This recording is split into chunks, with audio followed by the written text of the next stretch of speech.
சற்றுமுன் வெளியான தகவல். கேஸ் சிலிண்டர் டெலிவரி ஆனதாக வரும் எஸ்எம்எஸ் மெசேஜுடன் புதிதாக ஒரு தகவலையும் ஐஓசி தெரிவித்துள்ளது. இதுவரை இல்லாத வகையில் புதிதாக இருக்கிறது. மத்திய கிழக்கில் ஈரான் மற்றும் இஸ்ரேல் இடையே தீவிரமடைந்து வரும் போர் சூழல் தற்போது தமிழகத்தின் சமையலறைகளையும் எட்டி பார்க்க தொடங்கியுள்ளது. சர்வதேச அளவில் நிலவும் இந்த பதற்றம் காரணமாகவே சமையல் எரிவாயு இறக்குமதி பாதிக்கப்பட்டுள்ளது.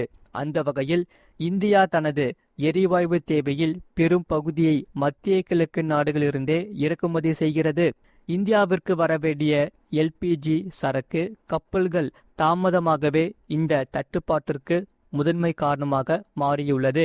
இதனால் தமிழகத்தில் உள்ள சென்னை, திருச்சி, மதுரை உள்ளிட்ட பகுதிகளில் கடந்த சில நாட்களாக கேஸ் சிலிண்டர் முன்பதிவு செய்த வாடிக்கையாளர்கள் பெரும் அவதிக்குள்ளாகியுள்ளன. வழக்கமாக 2 நாட்களில் கிடைக்கும் சிலிண்டர்கள் தற்போது 10 முதல் 12 நாட்களையும் வருவதில்லை. முழு வீடியோ லிங்க் கீழே இருக்கு, அதை கிளிக் பண்ணி பாருங்க. மறக்காம லைக் பண்ணிக்கோங்க.